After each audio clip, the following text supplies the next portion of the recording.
नमस्कार, my name is मुख्यमंत्री में आज बात उस शख्सियत की जो खुद 2 बार इस राज्य के मुख्यमंत्री रहे, लेकिन 2003 में पार्टी की हार के बाद उन्होंने ऐलान किया कि वो अगले 10 साल तक चुनाव नहीं लड़ेंगे। इसके बाद वो दिल्ली में केंद्र की राजनीति करने लगे, लेकिन मध्य प्रदेश से उनका रिश्ता बना रहा। वो यहाँ हर अहम मौके पे आते जाते रहे। खासतौर पे अब जबकि चुनाव का मौका है तो वो दिल्ली से मध्य प्रदेश आकर पार्टी के प्रचार में जुटे हुए हैं।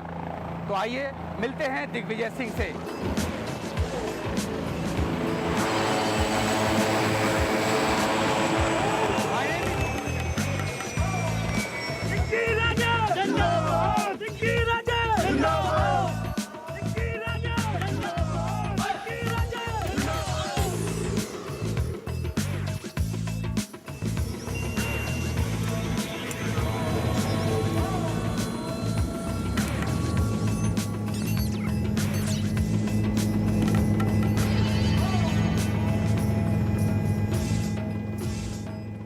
नरेंद्र मोदी आए थे, उन्होंने आपके लिए बिना आपका नाम लिए एक संबोधन दिया।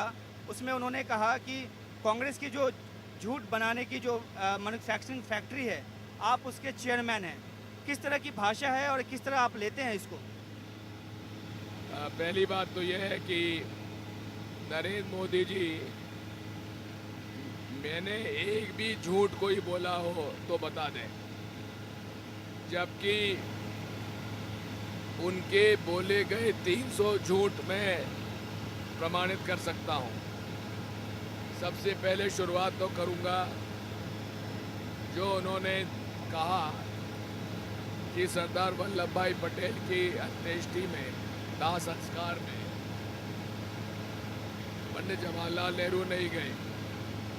मैंने तत्काल वो फोटोग्राफ और वीडियो क्लिप प्रमाणित कर दिया, और ऐसे झूठ बोलने का जो प्रशिक्षण दिया जाता है वो कांग्रेस में नहीं दिया जाता है, संघ के लोगों के ही दिया जाता है। आपको लगता है कि आपको इसलिए टारगेट किया गया क्योंकि आप ही हैं जो सोशल मीडिया हो, ट्विटर हो, उन सब पे अपनी प्रेजेंस के जरिए, अपने ट्वीट्स के जरिए एक टक्कर देते नजर आते हैं मोदी को? मोदी जी को मैं तब से जानता हूँ जबकि वो अखिल भारतीय जनता पार्टी के महामंत्री के रूप में मध्य प्रदेश के इंचार्ज हुआ करते थे। तो उनकी हर हरकत, उनका व्यवहार और उनके चरित्र से मैं वाकिफ हूँ। एक अभी आरोप लग रहा है कि उन्होंने एक लड़की की स्नूपिंग कराई, हालांकि खुल के उनका नाम उसमें सामने नहीं आया है, लेकिन शक की जो सुई है उन पे घूमी बताई जा रही है कि ये पूरा मामला, इस पूरे मामले को किस तरह से देखते हैं आप?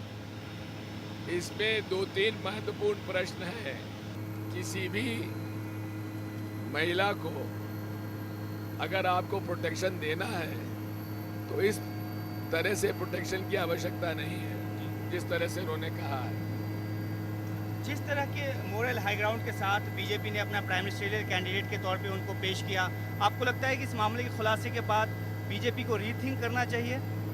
ये तो अभी शुरुआत है, अभी और कई प्रकरण उनके मुतल्लिक आने वाले हैं। पहली सभा में हम उतरने वाले हैं।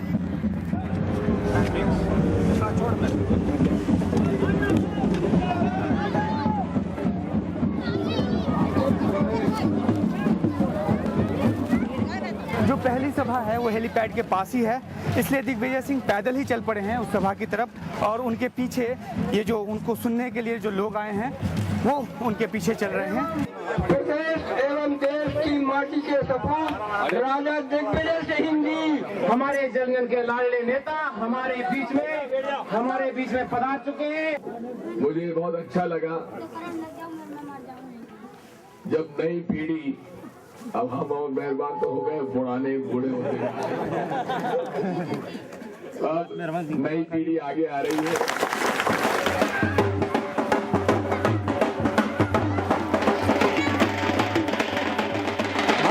पहली सभा खत्म करने के बाद दिग्विजय सिंह दोबारा से हेलीपैड पे आ चुके हैं। यहाँ उन्होंने स्थानीय मुद्दों को छुआ, बिजली, सड़क, इन सब की बात उन्होंने की और कहा कि पिछले 10 सालों में जो कुछ यहाँ पे खराब स्थिति हुई है उसको बदलेंगे।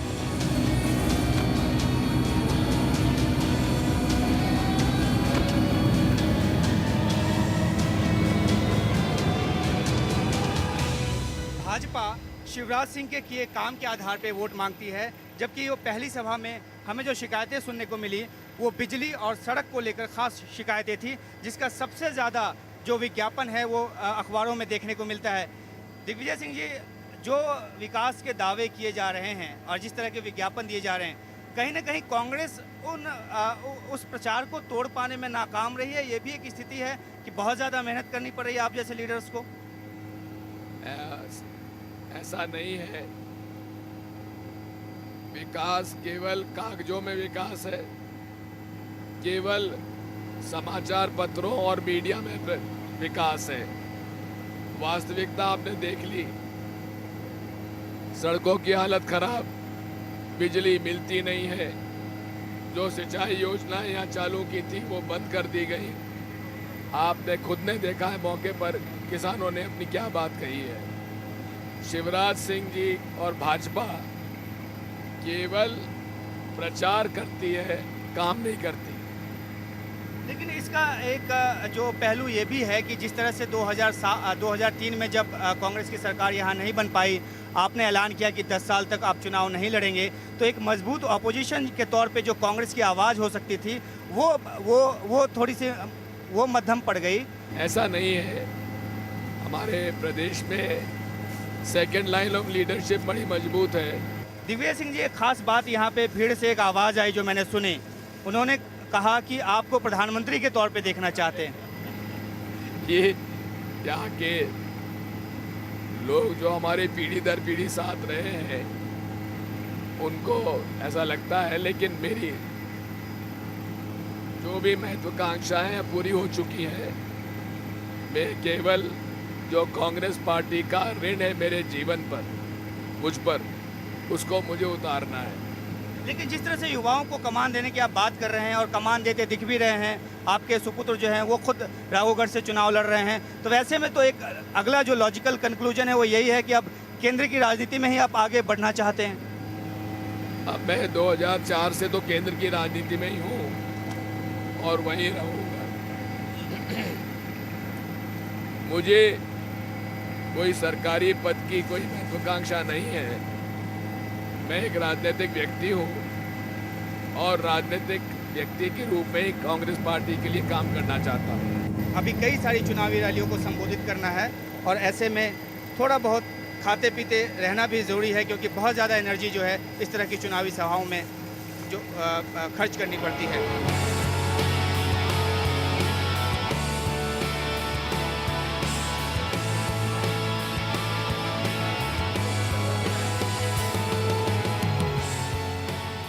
तो हम दूसरी सभा स्थल पे पहुंच चुके हैं और जैसा कि ये धूल का गुबार जो है वो आप देख सकते हैं, और इसके बीच समर्थक डट के खड़े रहते हैं जब तक अपने नेताजी को उतरते हुए देख न लें और फूल माला से उनका स्वागत न करें, तब तक वो डटे रहते हैं। तो अब अगली सभा की तरफ चलते हैं।